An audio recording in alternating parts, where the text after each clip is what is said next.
The Energy Charter Treaty was signed in 1991 after the fall of the Soviet Union, focusing on securing European energy capital outside Europe. The treaty was signed within lobbying from multinational energy companies like Shell. The treaty gives the highest level of protection to investors, higher than any national jurisdiction would give to investors, and it's for the reason that it's preferred treaty for big investors in the energy sector. We are not yet ready to assent to this charter.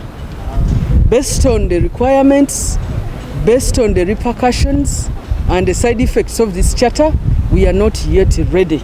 There are certain things that need to be changed in the charter before we sign it. I think we shouldn't be part of that treaty. We shouldn't, because it's going to limit government's policy space to be able to transition to a clean energy. Because today we are discussing issues of transition, clean economy, clean green environment, green economy, so we need to see the link between that treaty and the green transition. Top on the activists' worries is the risk that countries face once they join the treaty. So as a country, we really need the energy interventions, but we do not want to treat energy investors differently. They want to be given special attention, and they also don't want to use our courts, and when they find challenges with Uganda, they report to their respective countries and international courts, not use our courts.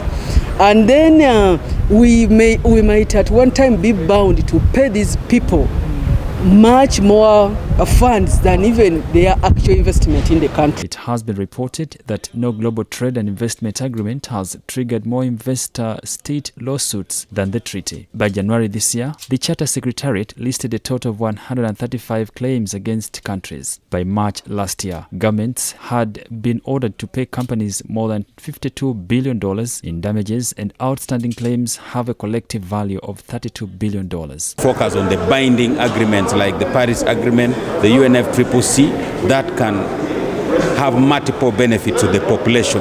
Because we don't want to go into a particular treaty that may have interest of the investor only without minding about the interest of the economy of Uganda. A dispute resolution should go by our Ugandan standards as well and our court structures here, not going by international courts, because they have value as well, which Uganda may not be able to manage. And then compensation for the loss of these investors should be two-way.